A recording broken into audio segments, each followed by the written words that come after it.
Magandang araw mga karadyo, another comment, another topic na naman tayo today. Sabi po ni Sir, may nabibili po online na portable radio na merong 20 or 25 watts ang nakalagay. Yes, totoo po, meron po talagang nabibili online ng mga portable radios na merong 20 or 25 watts ang nakalagay. Pero ang tanong mga karadyo, totoo ba?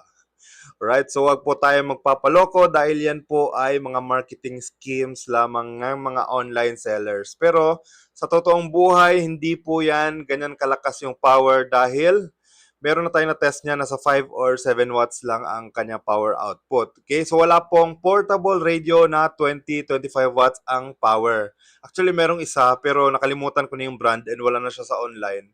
Pero hindi po yan advisable. Okay, sa portable radio, hindi po yan palakasan ng power kasi po ang pinakamalaking variable in terms of range ng mga portable radio is hindi po yung power, kung hindi ang obstruction, elevation, tsaka antenna ng gamit natin. So it doesn't matter kung Baofeng, Yaesu, Aiko, Motorola yung radyo mo.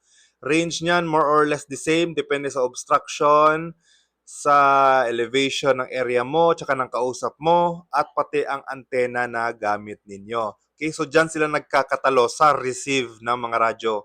Meron talaga mga radyong bingi at meron ding radyong sensitive ang receiver. By the way, sa mga receive po ng mga radyo, dalawa po yan. Meron pong sensitivity at selectivity. So magkaiba po yan. Sensitivity, kung gaano niya kalakas ma-detect yung mga napakahinang signal, at meron namang selectivity kung gaano siya resistant to interference sa mga nearby na mga frequencies.